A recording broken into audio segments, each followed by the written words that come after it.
parler, c'est juste en 2 mots pour présenter le cercle des lauréats de Belgique, donc qui organise cette rencontre. C'est une association de droit marocain qui regroupe toutes les personnes qui ont étudié, qui ont suivi une formation en Belgique et qui résident au Maroc, toutes nationalités confondues. Jusqu'à maintenant, on a une 12aine de nationalités, donc membres du cercle. Donc voilà, on a comme objectif de rapprocher les 2 pays, bien sûr, de faire un peu l'éloge de la formation et des études en Belgique. Et voilà, donc il y a des petites cartes que vous pouvez prendre pour en savoir plus, mais je ne suis pas là pour faire de la propagande, je suis là pour remercier notre ami Cézino d'avoir accepté de venir. Donc très vite, à titre anecdotique, on a eu une discussion il y a quelques mois à Casa, et Rissem me disait que le livre qu'il a édité il y a quelques années est épuisé, il n'y a plus.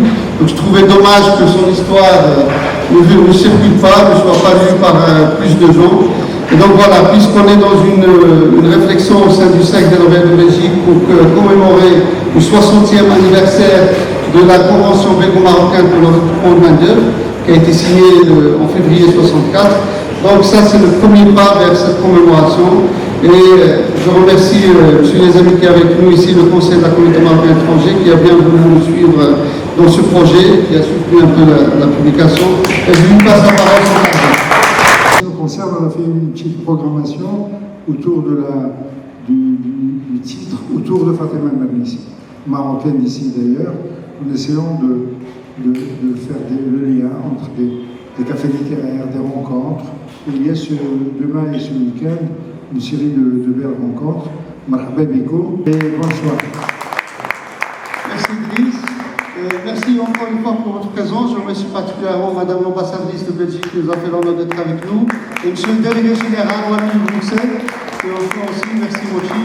Et merci à tous les amis qui sont là. Donc, sans plus tarder, donc, la consigne, c'est qu'il y aura un petit échange, et puis après, on aura beaucoup d'échanges avec la salle. C'est ça le... Merci.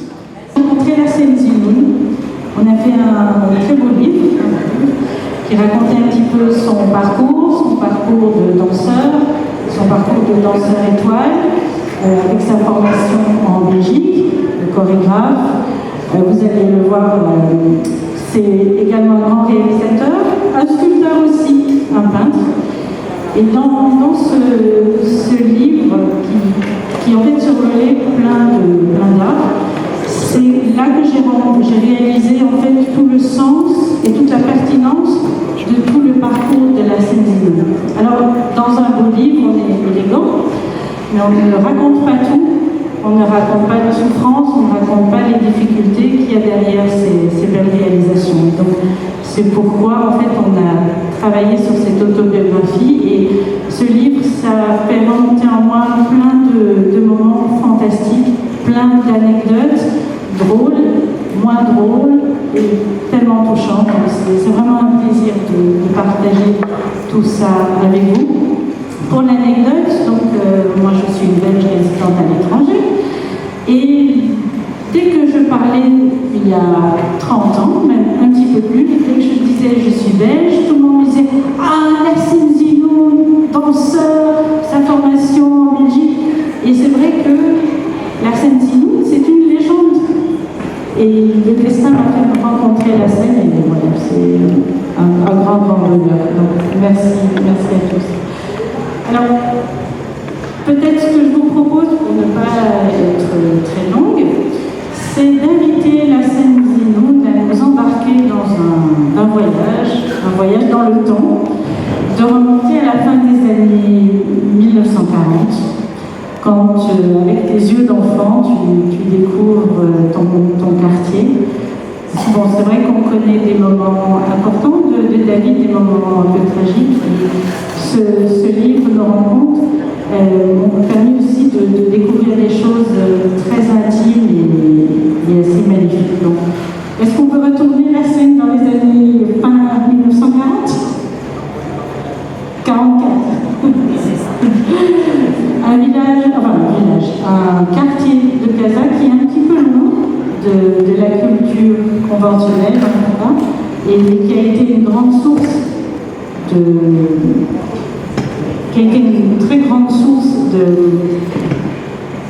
d'inspiration pour toi. Je ne sais pas si tu peux nous en parler de danse d'ailleurs. Bonsoir tout le monde. Merci au Cercle de lauréats de Belgique. Merci au Cercle de lauréats de Belgique d'avoir réédité mon livre. Effectivement, je suis né à Haï Mohammadi, à Zabou-les-Chif. C'est un quartier très dangereux, beaucoup d'agressivité. Je me rappelle, à l'âge de 5 ans, quand j'avais découvert le son musical, j'ai découvert en même temps l'agressivité. J'aime bien, une fois j'ai donné une conférence à Concordia Montréal, et le titre c'est du geste violent au geste court. Donc de cette enfance, je deviens danseur. Mais avant de devenir danseur, j'ai beaucoup souffert déjà au Maroc. Alors, les danses du patrimoine, je les ai vues jeunes à Zabou-les-Chif parce que c'était tout le Maroc qui habitait là. Chacun vient d'un coin du Maroc, les gens venaient pour trouver du travail et chacun se sentait étranger. Parce que dans leur bled, quand il y a un étranger, il est désigné comme étranger. Donc eux-mêmes se sentaient étrangers à Casablanca. Et ce qui est beau, c'est quand il a une naissance ou un mariage, il fait venir sa tribu dans une petite place assez grande où la danse se déroule et lui il se pavane comme pour dire voilà d'où je viens. Ne croyez pas que je suis coupé de mes racines. Mais moi petit, j'ai vu presque toutes les danses. Ça m'a nourri intellectuellement, artistiquement, parce que c'était très beau. D'une danse à l'autre, on a une richesse inouïe dans nos danses du patrimoine. Malheureusement, actuellement, beaucoup de ces danses commencent à mourir et on ne fait absolument rien pour les sauvegarder. Ne fût-ce que répertorier toutes ces danses et créer une médiathèque dans des universités ou dans une école de danse pour pouvoir créer un outil de travail pour les générations futures. Donc, quelque part, c'est ça qui m'a poussé à devenir danseur. Parce que je me rappelle, je dansais en cachette et je n'ai jamais dansé 2 fois la même chose. Mais j'ignorais totalement que la danse s'enseignait. Et petit déjà à Zabou-les-Chif, à l'époque du protectorat, il nous était interdit d'accéder au centre-ville. Donc, à l'indépendance, on a commencé à s'aventurer, mais avec la peur dans le dos, parce qu'on savait que c'était interdit, on a toujours cru qu'on allait nous ramasser. Et je passais une fois dans une ruelle et j'entends une belle musique. J'ai balayé avec mes yeux la façade, il n'y avait pas de porte, il a fallu faire le tour et je découvre le conservatoire municipal de Casablanca. Donc, conservatoire de musique, je monte en courant, je dis est-ce que je peux m'inscrire dans la musique? Ils m'ont dit bien sûr, je me suis inscrit à faire du solfège et du piano. Et pour vous dire, on était tellement élevés dans le dur, dans la dureté. Nos maisons, c'était des commissariats. On n'avait pas le droit de faire une erreur dans la rue. Mon père, quand il sortait pour aller au travail, il avait le vélo à côté de lui. Pour lui, c'était grave et une honte de monter à vélo dans le quartier.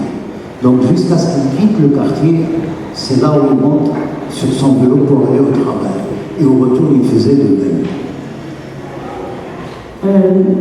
Donc, tu as parlé du conservatoire, donc c'est cette découverte, de cette envie de faire de la musique. Est-ce que dans ton quartier, est-ce que dans la famille, on pouvait imaginer de se lancer peut-être dans une carrière culturelle, ou en tout cas, est-ce que c'était imaginable d'étudier la musique ou l'art? Non, moi elle m'a dit, c'est vraiment le désert, artistiquement parlant, il n'y avait rien. Même les écoles, la première école, c'est grâce aux Français. On a eu l'école d'Auton-Gombert en 1952. Il n'y avait pas de salle de cinéma, il n'y avait pas de salle de jeunes, il n'y avait rien. Je viens de dire que j'ignorais que la danse s'enseignait, même la musique. Quand j'ai découvert le conservatoire, pour moi c'était un bonheur. Et dans les couloirs du conservatoire, un jour, je sors, je marchais et j'entendais une belle musique. J'ai voulu savoir qui jouait du piano. J'ai essayé de pousser la porte, elle était fermée. J'ignorais qu'il y avait une deuxième porte, c'est une grande salle. Et je regardais par le trou de la serrure et je voyais les gens qui dansaient et qui disaient ce que je voulais. Je suis descendu en courant à la direction, je leur ai dit, je peux m'inscrire en danse? Ils m'ont dit, oui, on a besoin de garçons, justement, il n'y a pas assez de garçons.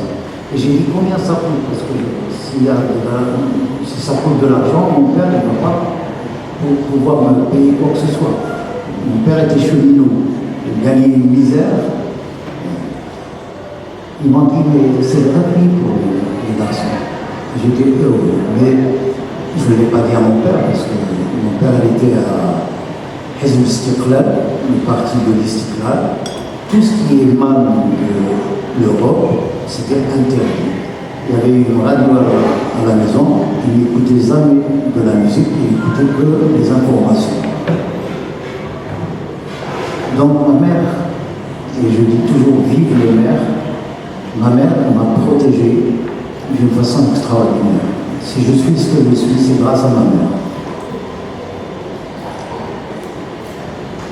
Alors, ton père va quand même apprendre que tu fais de la danse. Ça ne se passe pas très bien, si j'ai bien compris, tu as mis à la porte. Tu as quand même trouvé le moyen de... Vous lirez dans le livre comment tu arrives à t'en sortir, à être parmi les premiers de ta classe. Et là, à la remise des prix, eh bien c'est le gouverneur, c'est ça, de Casablanca qui t'offre ce prix. Donc est-ce que c'est la porte ouverte? Est-ce qu'il y a une ouverture? Est-ce que tu trouves le moyen en fait? Est-ce que tu trouves enfin un soutien, toi en tant que Marocain, pour danser et la danse classique? Donc j'ai intégré la danse en 1958 au conservatoire. Et en 64, toujours en cachette de mon père, il ne savait pas que je dansais. En 64, il l'a su. Je montais les escaliers, je reçus un carton sur la tête avec quelques affaires à moi.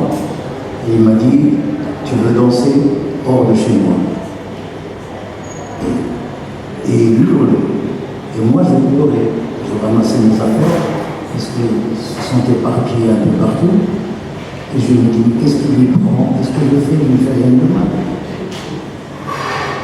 Et j'avais à choisir entre la famille ou la danse. Et j'ai choisi la danse et je pense que j'avais bien fait. Donc, quelques mois après, j'ai eu mon prix au conservatoire. Celui qui m'a décerné le prix avec des livres, avec des cadeaux, c'était le gouverneur de Casablanca. Et le conservatoire dépend du gouverneur, parce que c'était municipal. Au moment où j'ai serré sa main, j'étais fier et triste en même temps. Fier qu'un responsable reconnaît en moi le jeune homme qui s'intéresse à l'art et qui a eu son diplôme, et triste que mon père, ignorant parce qu'il n'a jamais été à l'école, il ne savait ni écrire ni lire, m'a éjecté de la maison. Ça m'a déchiré quelque part. Et en même temps, je me suis dit, j'ai trouvé un autre père. Ce ce gouverneur. La même semaine, j'étais allé voir le gouverneur. Parce que je dis maintenant j'ai terminé et puis je parte en Europe pour danser sérieusement. Il y a beaucoup de jeunes au Maroc qui apprennent la danse et au lieu de faire carrière de danseur ou de musicien, ils entament la démarche d'enseigner. Une erreur, parce que ça ne peut pas avancer. C'est comme si quelqu'un qui sort de la médecine, comme chirurgien, il dit maintenant je peux enseigner la chirurgie. Il est impossible.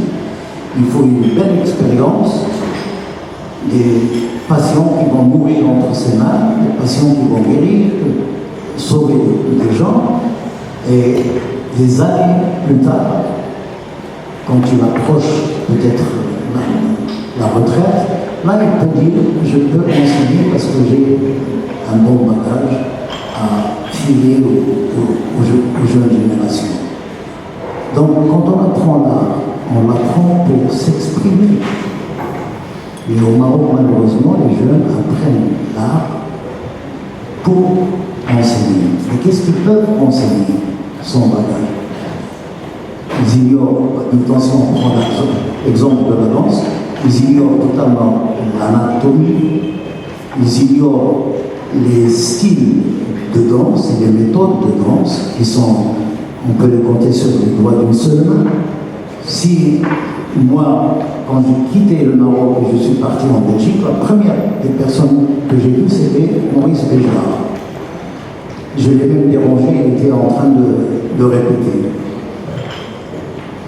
Et il m'a dit d'où tu viens? Je lui ai dit de Casablanca. Il a ri, je me suis beaucoup élevé.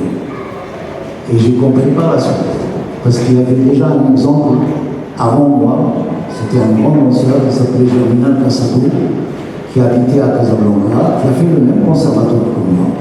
Mais quand il est parti là-bas, il a fallu qu'il recommence à zéro. Donc déjà on m'a dit, écoute, priorité au conservatoire de la Wallis. Donc j'y étais, je me suis inscrit au conservatoire de la Wallis. Et il m'a conseillé autre chose, d'aller à la rue Royale. Il y avait une vieille russe qui s'appelait Salabolski. Il m'a dit, elle va t'aider, elle va te dresser le corps. Et effectivement, c'est ce que j'ai fait. Et c'était mon choc, mon premier choc. Quand j'ai été chez Salabolski, il y avait un hublot dans la porte et j'assistais au cours. Quand j'ai vu le danseur, comment il dansait, là, il m'est arrivé exactement comme ce qui s'est passé avec mon père. Soit choisir ça ou ça. Donc, j'étais en train de réfléchir si je dois continuer ou arrêter. Elle m'a vu, elle m'a fait. Et je suis rentré, donc je n'avais pas le temps de dire j'arrête ou j'avance. Elle me dit, vous êtes danseur? J'ai dit non, je ne suis pas danseur. Loin de me dire que j'ai eu un prix, j'étais conscient que c'est un autre monde. Elle m'a dit, tu veux quoi? J'ai dit, danser. Elle me dit, les cours coûtent tant. Elle m'avait dit un prix à l'époque, c'était pas énorme, mais moi je n'avais pas de l'argent. Et sur le coup, j'ai pensé à quelque chose. Je lui ai dit, j'ai un deal pour vous, comme échange. Elle me dit quoi? J'ai dit, je vous nettoie le studio, les miroirs, j'ouvre le studio à temps, je le ferme à temps, et vous me donnez des cours à la place. Mais quand j'ai dit ça, elle a tourné sa tête pour dire qu'est-ce que c'est cet énergie humain, comme ça qui vient me déranger pour me demander des cours gratuitement. Et après, elle s'est retournée, elle m'a regardé et m'a dit d'accord. J'étais heureux de travailler gratuitement avec elle. Et donc là, tu as commencé une carrière professionnelle à Charleroi. Je pense que peut-être tu peux nous en parler, mais tu as travaillé dur pour arriver à ce que tu atteins, danseur étoile. Et il y a un passage qui m'a énormément interpellée. J'avais le sentiment à un moment que tu étais parti pour faire ta carrière de manière définitive en Belgique, marié avec une danseuse, installée, on va dire. Et puis, il y a le Maroc qui se rappelle à toi. Je ne sais pas si tu peux nous en parler. Je ne cesse de remercier la Belgique pour tout ce que j'ai appris. J'ai appris vraiment mon métier en Belgique. Et j'avais une chance inouïe d'être dans une compagnie royale et on dansait avec un orchestre symphonique. C'est une chose rare qui n'existe presque plus. Et c'était une décision politique. On voyageait hors de Belgique, à travers le monde, avec un orchestre symphonique. C'était un luxe, vraiment. Donc, j'ai appris mon métier. Et je remercie encore la Belgique parce que c'est merveilleux ce qu'on m'a donné en Belgique. Et en plus, le ballet, c'était une plaque tournante qui invitait presque tous les chorégraphes du monde. Donc, j'ai travaillé tous les styles, toutes les méthodes. Merveilleux. Merveilleux moment. Si c'est à refaire, c'est ce que je referai vraiment. Donc, j'ai terminé au conservatoire par être danseur d'étoile. Mais pour m'honorer, ils ont fait venir une danseuse étoile de l'Opéra de Paris qui s'appelait Claire Motte pour m'accompagner comme partenaire dans l'Oiseau de Feu. Elle ne pouvait pas venir pour les répétitions en Belgique parce qu'elle avait un programme très chargé à l'Opéra. Moi, je me suis déplacé chez elle, j'ai habité chez elle et on répétait à l'Opéra le pas de deux, les pas de deux de l'Oiseau de Feu. C'est tout le ballet. Et avec orchestre, comme je l'ai dit tout à l'heure. Donc, pendant les répétitions, elle m'avait glissé gentiment. Tu as travaillé avec les Russes parce que j'étais un très bon partenaire. Je la faisais tourner très fort, elle les portait, c'était malgré que moi j'étais très fin, ma stop elle se trouve en l'air. Elle m'a dit tu as travaillé avec les Russes? J'ai dit oui, j'ai travaillé avec les Russes. Et tu es de quel pays? J'ai dit du Maroc. Oh, quelle chance que tu as d'être marocain. J'ai dit pourquoi vous me dites ça? Elle m'a dit c'était en 70, quand j'ai été nommé soliste principal de caractère. Elle m'a dit, vous avez un roi merveilleux. J'ai dit, vous savez, vous m'apprenez rien, nous tous nous aimons notre roi. Quoi d'autre? Elle m'a fait, nous, les solistes de l'opéra, ils nous invitent à un avion affrété pour nous, et on danse pour lui, pour ses enfants, pour sa famille. Et après chaque ballet, il nous parlait technique, et mieux, il nous parlait interprétation. Et dans ma tête, je me suis dit, mais j'ai un roi ballettoman. Qu'est-ce que je fous en Europe? Je dois rentrer au Maroc pour faire quelque chose de... Parce que le terrain était vierge au Maroc. Et j'ai mis du temps, parce qu'entre-temps, je me suis marié, je venais d'avoir un bébé. J'ai mis 3 années pour convaincre ma femme. Le jour où on a annoncé à mon beau-père qu'on allait rentrer au Maroc, il était en train de prendre son apéritif, il a jeté le verre contre le mur, il m'a dit, vous êtes fous, tu as une belle carrière maintenant, tu es danseur étoile, tu as ton compte en banque, qu'est-ce que tu vas faire au Maroc? C'est le désert. J'ai dit, vous n'avez pas à me donner des leçons, j'ai un devoir envers mon pays, parce que je sais que l'enseignement de la danse, ce n'était pas ça. Et j'aime mon pays, et je ne vais pas mourir en Belgique. Malgré que j'aime la Belgique, je préfère mourir dans mon pays, apprendre aux jeunesses marocaines qu'est-ce que c'est la danse.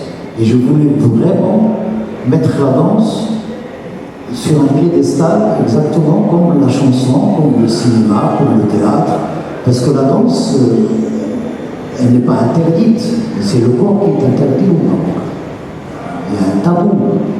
L'anathème a été jeté par l'islam sur le corps, donc il faut le confiner, impossible de s'exprimer, et spécialement pour un homme, de dire mon corps existe. Donc, la première fois que j'ai dansé avec ma femme ici à Rabat au théâtre 1995, j'étais hué des insultes homophobes et j'ai compris que c'est un faux pas pour moi, que la danse n'est pas dans la culture des Marocains, donc il a fallu que je change moi-même.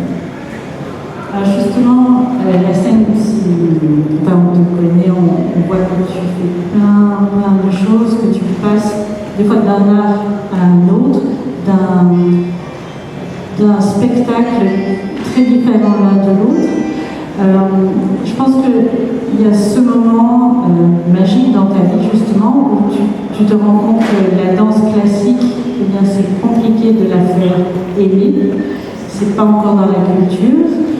Et là, tu vas prendre une clé, tu vas t'accaparer une clé pour faire avancer la danse. Je ne sais pas si tu peux nous en parler.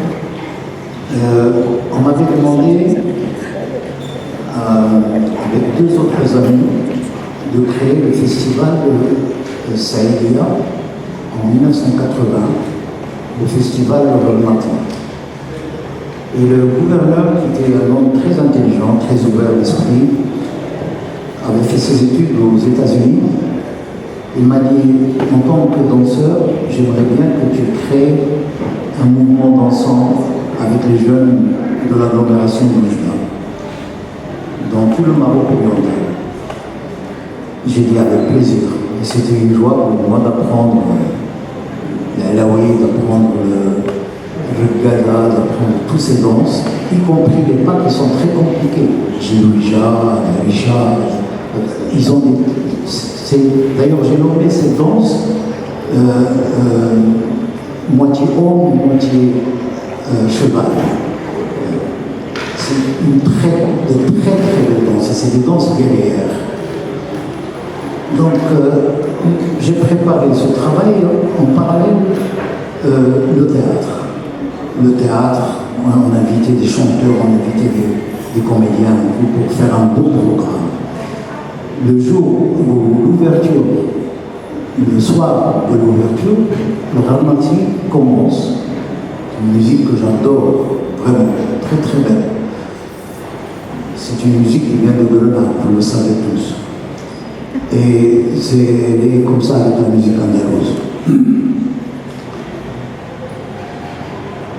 Les musiciens ont entamé la musique et dans le public, des gens du peuple qui n'aiment pas la musique romantique parce qu'elle est triste, ils ont commencé à frapper avec les pieds les gradins. On dirait un tremblement de terre. Le gouverneur m'a appelé. Il m'a dit, est-ce que vous êtes prêts? J'ai dit oui. Alors, essayez de sauver la situation. Je suis rentré avec la Laoui. Dès que ça a commencé, tout le monde a arrêté de frapper et tout le monde s'est levé et a commencé à danser. Et ça a fait tilt dans ma tête. Je dis, mais je perds mon temps, c'est ça ce que je dois faire. C'est d'aller vers les sources, les danses, le patrimoine. Ce n'est que comme ça que je vais être aimé par le public marocain et je vais les toucher directement. Et c'est ce que j'ai fait.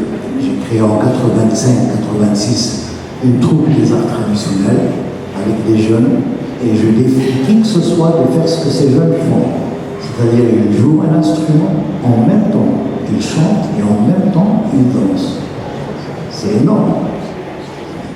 Donc j'ai ramassé 60 jeunes, les meilleurs au Maroc. Et j'ai créé la troupe des arts traditionnels avec la complicité du ministère de la Culture, le ministre m'aimait beaucoup à l'époque, Mohamed Ben Issa qui s'appelait. Ça a duré une année. Et un jour, ils nous ont appelés pour danser devant le roi Hassan II. Et on est venu d'Espagne. Ils nous ont arraché d'Espagne pour venir voir le spectacle. Malheureusement, ça s'est mal passé. J'ai eu droit à une humiliation, une engueulade qui a duré presque 2 heures. Et à la fin, il nous a fait comprendre que le Maroc est un pays d'hommes, de cavaliers, pas de danseurs. Donc, il s'est retourné vers les jeunes, il leur a dit, apprenez votre métier. pas de danseurs chez moi. Et on était tous déçus, mal. Moi j'ai eu un choc, une dépression nerveuse. Je croyais en lui surtout, parce qu'il était ballétomane, il aimait la danse. Et là j'ai eu la chute libre, vraiment, 3 mois de dépression. Allongé au lit, je ne faisais que dormir.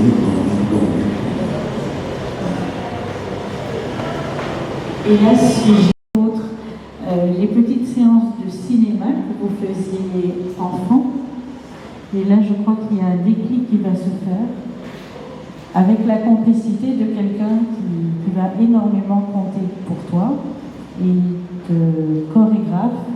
Je crois que tu vas entamer une carrière de réalisateur, si tu peux nous en parler.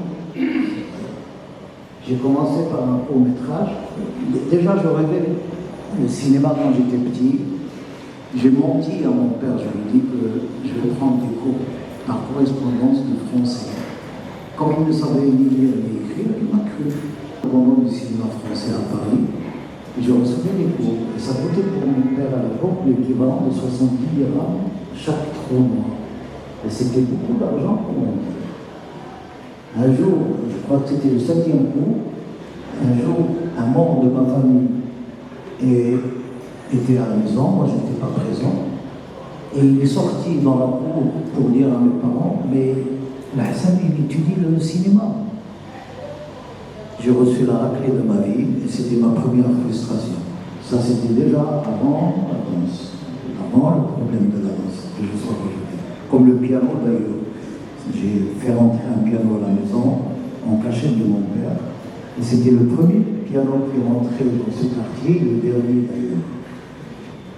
Là aussi, j'ai reçu une raclée, le piano est resté qu'un mois chez moi, et il a fallu le rendre en place. On parlait de cinéma. Alors, le premier court-métrage, je retourne toujours dans mon quartier pour me ressourcer. J'allais souvent chez un ami peintre. Et ceux qui connaissent la leçon restaient assis, ceux qui ne connaissent pas venaient d'eux. Même quand on connaissait notre devoir, on perd les pédales et on a peur. Tout le monde tremblait. Et c'est bien comme ça, parmi celui qui m'ont dit. Et je me suis juré de faire un court-métrage pour dénoncer ce monstre. Et c'est ce que j'avais fait. Et après, j'ai fait le piano, mon histoire du piano, qui arrive au quartier sur une charrette avec un mulet. Et c'est pas un piano droit, hein, parce qu'il n'y en avait plus à louer. C'est un piano crapaud, un 3/4. Et le 3e, c'était Faux pas. C'est un défi à moi-même de faire un film rien qu'avec les pieds, où je rendais hommage à Evelyne Sarfati, la sœur d'Abraham Sarfati. Parce que l'avocat d'Abraham Sarfati, qui est un ami, que Dieu ait son âme, il est mort il y a 1 an, j'ai été le voir une fois pour lui dire, est-ce que tu n'as pas, toi tu as tellement vu de cas dans la justice, tu n'as pas quelque chose sur la torture? Et il m'a dit, il n'y a pas mieux que ça. Et il m'a sorti 2 feuilles écrites de la main de Evelyne, qui était déjà morte. Il m'a dit, lis ça et tu vas voir. J'ai lu, effectivement, 9 jours de souffrance, de torture. Et là, elle a eu des séquelles après, elle en est morte quelques mois après. Et tout ça parce qu'ils étaient en train de chercher Abraham qui était caché et ils voulaient à tout prix savoir son adresse, où il est caché, mais elle ne le savait pas. Donc c'était mon 3e court-métrage. Et on y a assisté à l'enterrement. Donc de là, je suis passé au long-métrage. Le premier, c'est La beauté éparpillée. Et le second, c'est La femme écrite. Et là, qui m'a aidé, un grand monsieur, irremplaçable. On ne peut pas trouver un homme comme lui. On dit en général, nul n'est indispensable. C'est pas vrai. Il y a des gens qu'on ne peut pas remplacer. C'est feu Nordis. Il m'a aidé d'une façon extraordinaire. La première fois qu'il y a du nu dans le film, j'ai travaillé sur le corps, mais j'ai travaillé sur le tatouage. Le tatouage, les berbères et les anazirs ont compris qu'il y a des autodafés et qu'ils ne peuvent pas écrire un livre de leur histoire parce qu'il y a beaucoup de choses à dire. Ils ont trouvé le corps de la femme pour écrire l'histoire. Je me pose toujours une question, vraiment un vrai point d'interrogation. Qui des deux, c'est-à-dire le pouvoir ou les berbères, qui des deux a dispatché cette mémoire dans l'artisanat, dans les tapis, dans les poteries, dans les bijoux? Est-ce que c'est le pouvoir pour banaliser cette mémoire ou est-ce que c'est les Amaziens qui ont compris que leur mémoire va s'effacer parce que les femmes commençaient à enlever et effacer leur tatouage avec de l'acide sulfurique? J'avais une tante qui avait un très beau tatouage, et je l'adorais, j'adorais ce tatouage, très très beau, verdâtre comme ça. Un jour, il est rentré à la maison, j'ai eu peur parce que c'était tout brûlé, c'était moche à voir. Et après, j'ai vu ma mère se faire tatouer un petit tatouage sur le tendon d'Achille qu'on appelait l'hammaqa, et que c'est les tatoueuses qui décident quelle femme peut porter ce tatouage. Ce n'est que les femmes qui sont belles qui peuvent porter ce tatouage. Et je me rappelle petit, les femmes portaient le hajj à Casablanca, elles sont drapées. Quand elles passaient dans la rue, les hommes qui sont assis devant au seuil de leur porte regardaient toujours les pieds des femmes. Je me posais la question à l'époque, qu'est-ce qu'ils regardaient? Mais ils sont à la recherche de la hammaqa et ils fantasment quand une femme qui porte la hammaqa qui passe devant eux. D'où l'importance d'avoir des artistes qui vont aussi raconter ça. Je m'excuse. Nordin Seyl, quand j'ai fait mon film, comme je l'ai dit tout à l'heure, c'est le premier film qui parle d'un corps. Moi, ma thématique, c'est le corps. En tant que danseur, j'ai eu du mépris du public, du mépris de partout, de ma famille, de tout le monde. Et c'est devenu ma thématique. Et je l'ai fait sciemment de mettre un corps nu de la femme dans. Mais je rends hommage à Amir, parce que c'est comme l'odalisque, dans la beauté, dans l'esthétique, mais pas dans la vulgarité, et pas dans le voyeurisme non plus. Et je me rappelle, quand le film est sorti, la censure, Nordin Seyl leur a dit, vous faites tout ce que vous voulez, mais vous ne touchez pas une seule image du film. Et ils ont dit, interdit au moins de 16 ans. Donc c'était un homme courageux, et c'était à l'époque du PJD. Vous vous rendez compte? D'ailleurs, quand je suis hors du Maroc, à la fin du film, je dis toujours que je suis fier d'être marocain, parce que le film que vous venez de voir, il est impossible de le voir dans un autre pays musulman. Au Maroc, on nous encourage d'aller jusqu'au bout de nos idées. Voilà. On a vu Lassem Zinoun, le militant pour la danse, le militant pour la préservation du patrimoine culturel marocain, pour la liberté aussi, pour la liberté de s'exprimer. Et il y a une dernière thématique que je voulais soulever avec toi, c'est Lassem Zinoun, militant pour une formation des jeunes et pour permettre à l'art d'avoir droit de cité de manière correcte dans nos villes. Je voudrais peut-être vite évoquer brièvement un moment où c'est rencontré, où tu avais été contacté par un gouverneur pour réaliser un spectacle qui allait inaugurer un théâtre réaménagé, si on peut en parler, avant d'aborder le théâtre de Casablanca peut-être. Donc j'ai entamé aussi la démarche, ce ce que je voulais faire d'ailleurs en 85-86 avec la troupe des arts traditionnels. Avec Mohamed VI, je l'appelle le roi lumière. Parce qu'il a fait beaucoup de choses, vraiment. C'est le jour et la nuit avec son père. Il a fait énormément de choses. Il y a des choses encore qui restent à faire. Si on prend l'exemple du conservatoire admettant, on est au XXIe siècle, il est toujours prospère. Il n'y a pas de cursus, ni pour les musiciens, ni pour les chanteurs, ni pour les danseurs. Si vous inscrivez votre enfant au conservatoire national, il n'a le droit qu'à 1 ou 2 cours par semaine. Comme si vous lui donnez 1 ou 2 repas par semaine. Est-ce qu'il va pouvoir vivre avec ça? Impossible. Donc il faut un cursus. C'est comme ça que quand on a monté le théâtre de Casablanca, j'étais membre du jury. Et dans les tables rondes, on a parlé de beaucoup. Et je leur ai donné de très belles idées, comme j'avais fait énormément de théâtre à travers le monde, d'avoir dans le même lieu plusieurs salles. Une grande salle, une moyenne et une petite expérimentale, qu'on peut bouger les chaises et la scène comme on veut, plus l'esplanade du théâtre. Mais le théâtre de Casablanca, si vous connaissez de quoi il s'agit, il y a 2 ailes des 2 côtés, occupées par l'administration. C'est la douane, Maroc Télécom, le cadastre, les impôts.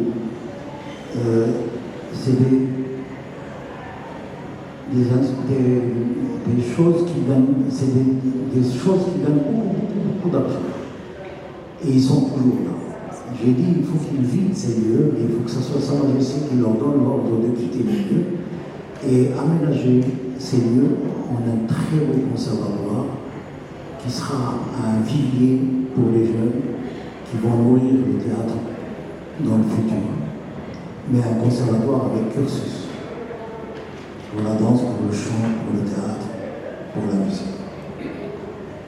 Alors en fait, il y a plein de choses. Moi, je suis frustrée, non, c'est clair, parce qu'il y avait plein de thématiques, plein de choses à dire. On pourra peut-être aborder aussi ton rêve, ton fameux rêve interdit, mais avant ça, j'aimerais surtout vous donner la parole. Oui, toi et tout le monde. Levez la main. Quel plaisir de vous écouter, je vous vois par élégance, puisqu'on se tutoie en privé, quel plaisir d'écouter des personnes qui parlent juste, qui parlent vrai, qui parlent comme vous parlez. C'est un bonheur absolu. Alors chacun a ses limites, on le sait, je voulais juste vous dire que je m'incline devant très peu d'hommes, vous le savez, devant vous, je m'incline totalement. Je vous appelle Sir Larsen Zinoun. Donc ça veut dire ce que ça veut dire, et quel bonheur de vous entendre dire avec beaucoup de naturel. C'est la France, c'est grâce à la France, la première école, merci la Belgique. D'ailleurs, merci l'ambassadrice d'avoir des ambassadeurs aussi décontractés, mais la Belgique a un statut à part, on le sait, ils sont tellement décontractés, voilà, c'est un bonheur. Je voulais juste vous dire bravo, les hommes comme vous, il en manque dans ce pays. Et d'ailleurs, je me demande pourquoi on ne vous donne pas le théâtre de Rabat à gérer, amenez-nous la culture, amenez-nous la danse, amenez-nous tout ce qu'il faut amener. Voilà un homme qu'on devrait déjà mettre depuis longtemps. Ça n'engage que moi, je vous rassure, voilà, je vous embrasse et bravo, et merci Michel, merci tout le monde, et voilà, et buvons de la bière. Lauréat de l'Université libre de Bruxelles, chaque département économique à Tanger, donc ça d'un côté. M. Zidane parlait que le rêve interdit, parce que la danse c'est un mouvement, et le mouvement en islam, même en islam, la prière c'est un mouvement. Même les handicaps, ils doivent aller à la mosquée en robe. Et même les oppressés, les faibles, ils doivent quitter l'exode, parce que Allah Wassia. Donc l'islam incite au mouvement. Il est contre l'inerte. Donc chaque chose nouvelle est toujours interdite. Même au début, le café, le thé, il y a des fois qui étaient interdits de prendre le café. Donc bravo, ce qu'on a fait, ce n'est pas l'islam, c'est une mentalité des gens qui ont des nationalistes qui sont contre quelque chose. Je termine avec Georges Bernard Shaw. Il a dit chaque vérité passe par 3 étapes. La première, on rigole. La deuxième, on la constate violemment. La croisade, on l'accepte comme une évidence. Donc vous avez réussi. Et je termine avec mon fan, Bob Marley. Forget your sorrow and death, forget your trouble and death, forget your weakness and death. D'abord for Bob Marley et merci. Notre cher Nordin Saïd, on était au festival de Khorilga pour la 23e édition. Il était toujours parmi nous, il était toujours présent, et surtout pour les conférences au-delà de minuit. C'est quelqu'un qu'on ne peut jamais oublier. Donc je vous demande d'applaudir Nordin Saïd, même s'il n'est pas avec nous. Paix à son âme.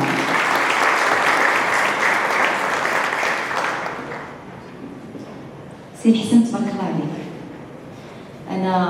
Je vais parler un petit peu en arabe. C'est Hissène, on était ensemble à Montréal en 2004 pour une conférence pareille. Et j'avais les larmes ce jour-là, lorsque vous avez parlé et vous avez fait le récit de votre expérience. Ce que je peux soulever, c'est les différentes difficultés et souffrances subies par son entourage proche, qui ont été transformées, désolé, l'écran, qui ont été transformées par une force qui lui a permis d'exceller dans le domaine de culture. Et c'est pas facile, c'est Hissène Zine.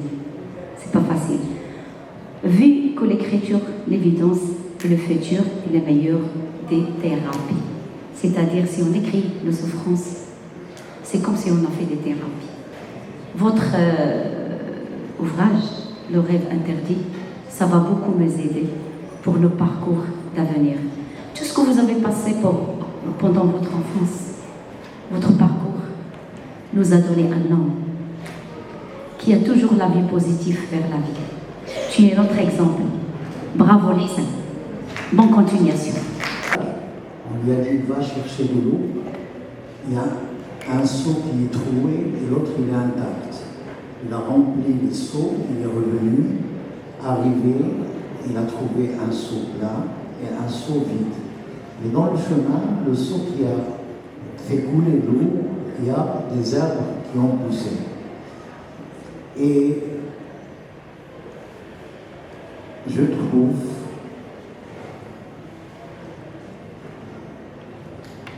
que ces douleurs sont devenues des faits durs qui passaient la lumière, qui laissent passer la lumière. Et c'est grâce à cette lumière qui est devenue une source d'inspiration pour moi et de créativité. Il y a des gens qui me disent, il faut te soigner, va te faire soigner. Je dis, pourquoi faire? J'adore ce que j'ai, j'adore cette souffrance en moi, parce qu'elle me permet de créer et de faire de belles choses.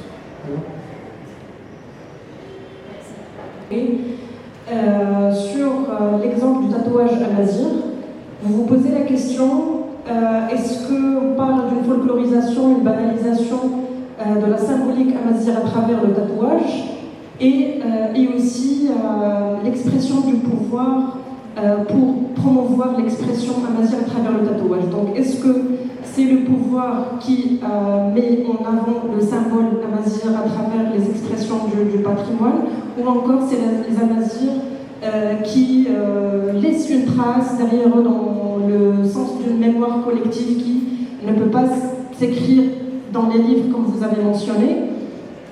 Mais ma question, est-ce qu'on ne peut pas faire un parallélisme avec la danse qui aujourd'hui ne cesse de se développer contrairement au tatouage amazigh, et je trouve que les deux reflètent une certaine expression corporelle, que ce soit à travers le mouvement ou à travers le tatouage.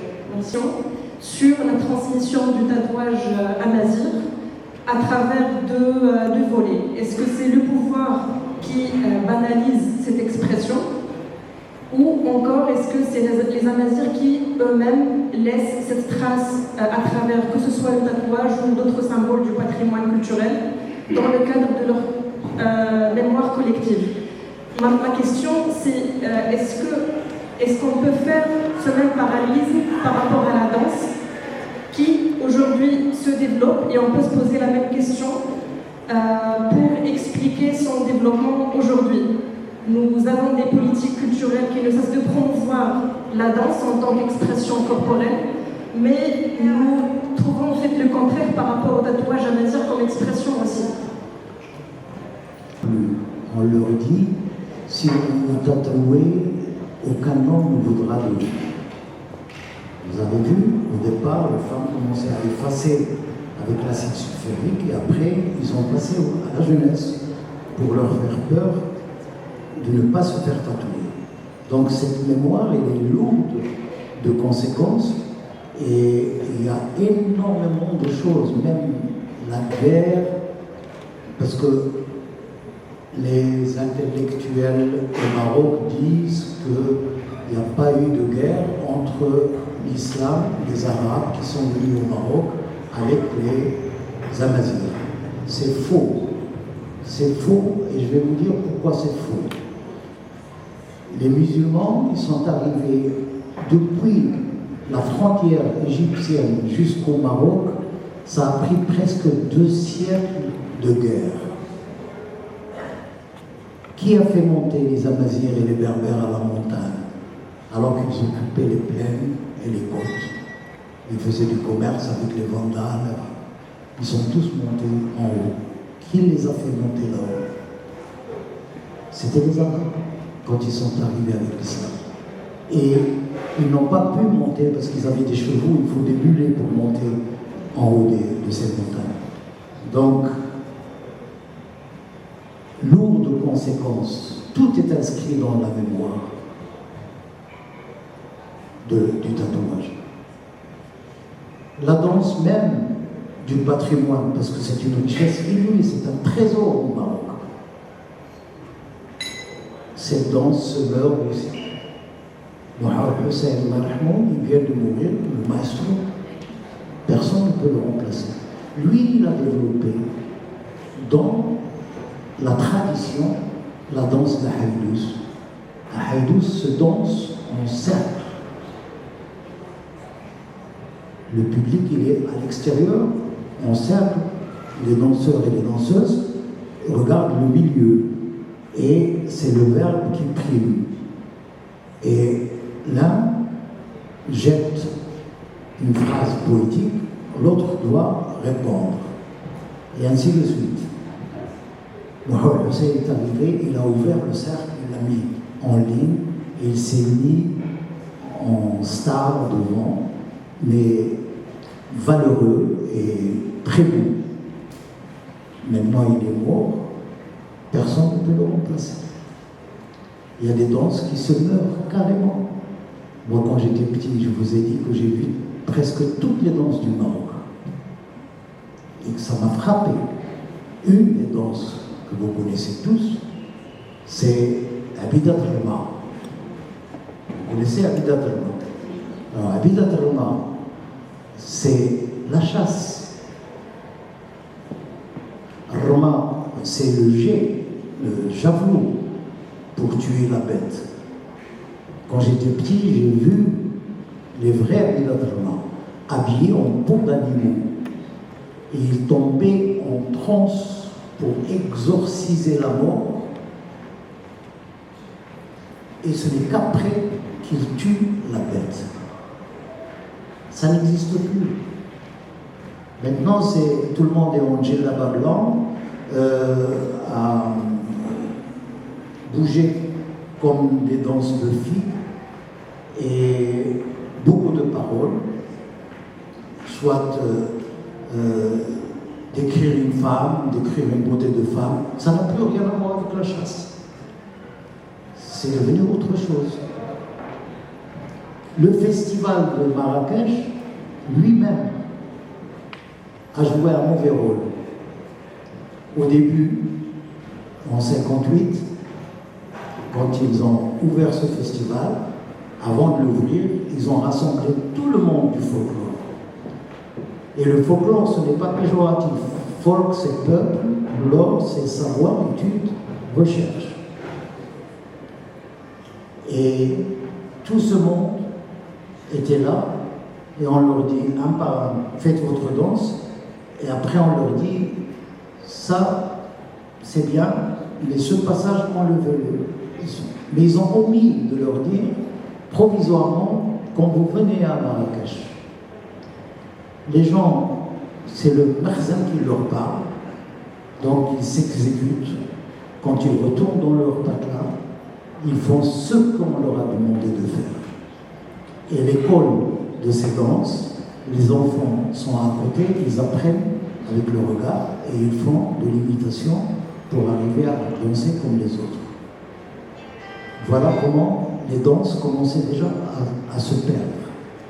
Pire, vous passez votre passage, vous avez un succès.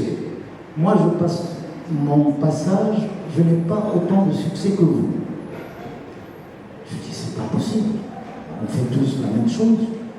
Après, je commence à regarder qu'est-ce que vous faites. Pourquoi vous avez tant de succès?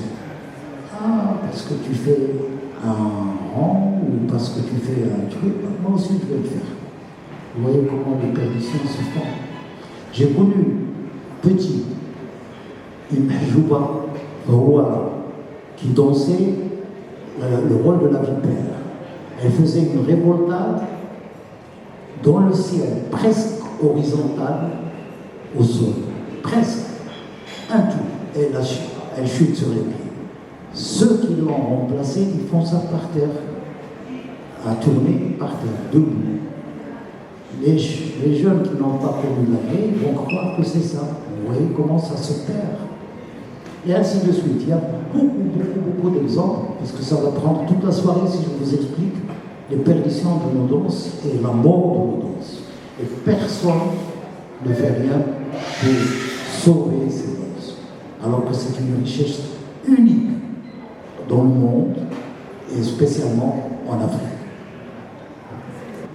Et à partir du pas, c'est ce que j'ai fait d'ailleurs dans la troupe des arts traditionnels, et c'est ce que j'ai fait dernièrement avec Farhat Doukala, avec Farhat Iftelissa. J'ai voulu faire une trilogie de Farhat, comme ça. Donc je cherche ce que j'avais fait aussi à Oujda en 80-81. J'ai appris d'abord leur danse, et à partir de leur danse, je cherche l'origine de chaque pas. Et à partir de là, je peux le développer en une multitude de pas, sans intégrer un pas étranger ou quoi que ce soit. Et ça donne une richesse unique. Au lieu que les gens restent debout, moi je leur donne de l'espace pour qu'ils puissent l'exploiter, et ça donne quelque chose d'autre. Regardez dans YouTube Farhat Doukala et vous allez voir de quoi il s'agit. Oser était très difficile et très kamikaze. Et donc je dirais aujourd'hui, c'est bien que vous avez fait tout ce que vous avez fait, que vous avez vécu tout ce que vous avez vécu, mais j'ai envie quand même de vous demander quelque chose pour notre jeunesse. Je ne sais pas comment, mais je demande à mon ami Nadia, je demande à mon ami Nadia Larguette, qui est si proche de vous, peut-être de réfléchir avec vous.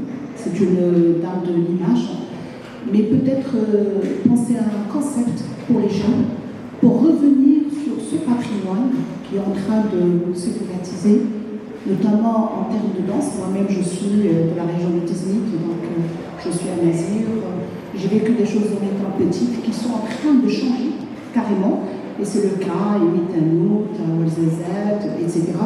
Donc j'espère que vous allez continuer quand même votre combat et que vous allez surtout revisiter ce patrimoine, donner la chance aux jeunes de connaître le patrimoine de la danse dans sa vérité, sa véracité, son ontologie, sa jeunesse. Je crois qu'ils en ont besoin. Merci beaucoup. Le lieu qui reste encore dans ce monde et installer des cours pour les jeunes pour qu'ils puissent reprendre la relève de ces danses. Mais ça ne relève pas de moi. Moi, le Maroc n'a rien fait pour moi. Au contraire, il m'a combattu. C'est l'État qui doit faire ça. C'est l'État qui doit ouvrir pour la jeunesse des écoles de danse, des vraies écoles de danse. Regardez l'Institut de danse chorégraphique qui est à côté du théâtre. Ça fait combien d'années qu'il est construit, mais il est toujours fermé. Et qui va enseigner là? Ils vont prendre les mêmes. Un enfant qui passe au conservatoire, 2 cours, 3 cours par semaine, il passe 6 ans, 7 ans, on lui donne un diplôme, il devient professeur dans le même établissement. Qu'est-ce qu'il peut enseigner? Ni lui, ni son professeur. Il faut des vrais professionnels pour venir enseigner à la jeunesse marocaine. Comme les Chinois font dans leur conservatoire. Ils font venir les meilleurs au monde. Ils leur payent des fortunes pour apprendre à leurs jeunes la vraie musique ou le vrai chant. Regardez les Asiatiques maintenant par rapport à nous, Marocains. Les Asiatiques non plus, ce n'est pas leur culture. Ni la musique classique, ni la danse classique, ni le chant classique. Mais allez-y voir maintenant dans les concours dans le monde. Ce n'est que eux qui arrachent les prix. Il y a 50 millions de pianistes professionnels en Chine. 50 millions, plus que la nation marocaine, en Chine. Pourtant, ce n'est pas leur culture. Regardez combien de radios on a au Maroc. Il n'y a aucune radio où il y a de la musique classique. Comme si on n'a pas le droit. Alors que l'art est un droit pour la jeunesse. Les enfants qui vont fréquenter ces conservatoires, ne fût-ce qu'une ou 2 fois par semaine, ils méritent d'avoir une radio qui leur explique qu'est-ce que c'est Mozart, qu'est-ce que c'est Beethoven, qu'est-ce que c'est Chopin, qu'est-ce que c'est Bach, qu'est-ce que... Il n'y a pas. C'est malheureux. C'est un pays voué à l'échec. Je vous l'assure. Un pays qui n'exauce pas le rêve de ses enfants. Allez en Belgique. C'est un petit pays. Allez-y voir combien de théâtres il y a. Et à l'époque où j'étais là-bas, il y avait 3 grandes compagnies. La compagnie des Flandres royales, la compagnie de Charleroi royal est déjà revenue. Plus des petites compagnies à Liège, à Gand, partout, il y a des petites compagnies. Des concerts, des orchestres symphoniques. Regardez l'ironie du sort. La réconciliation. Alors, il y a un moment dans le livre que j'adore. Tu as parlé beaucoup de ton père. Tu as parlé de la gifle avec les cours de cinéma et on peut le comprendre. On peut le comprendre quand il apprend que le piano qui a cassé un petit bout du mur pour monter, ce n'était pas obligatoire. On peut le comprendre. On peut le comprendre aussi quand tu caches que tu danses de façon classique. Mais quand tu reviens au Maroc, avec Michel, avec un bébé, il y a un moment qui pour moi est vraiment très très beau. Je te laisse le raconter. À mon retour au Maroc avec mon épouse et mon enfant qui avait 3 ans, mon père m'a invité, il était fier de moi. Contrairement au carton qu'il m'a jeté sur la tête, il était fier de moi. Il m'a invité dans son bled, à Emin Tenout, à un mariage d'un fils de notable, un grand mariage. On est installé dans les terrasses et on regarde la danse qui se passe là-bas. Il y a une tradition à Emin Tenout, comme beaucoup de patelins berbères ou amazigh, il y a des traditions qui sont merveilleuses. Merveilleuses. Les garçons annoncent leur amour aux filles devant tout le village qui est présent. Et la fille doit répondre poétiquement si elle aime ou si elle n'aime pas le garçon. Et si elle est timide, il y a la maman qui vient lui souffler dans l'oreille ce qu'elle doit dire. C'est merveilleux. Regardez les Berbères, quelle civilisation.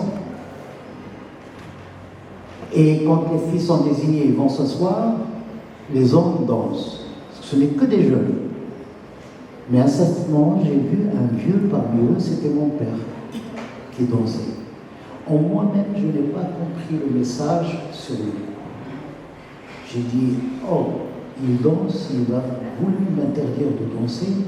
Je n'ai pas saisi la réconciliation sans parole. Par quoi? Par la danse. Une belle réconciliation. Voilà. Et ça m'a donné une belle satisfaction et une belle réconciliation avec mon père. Votre disposition, juste à côté si vous voulez prolonger la discussion. Merci infiniment pour votre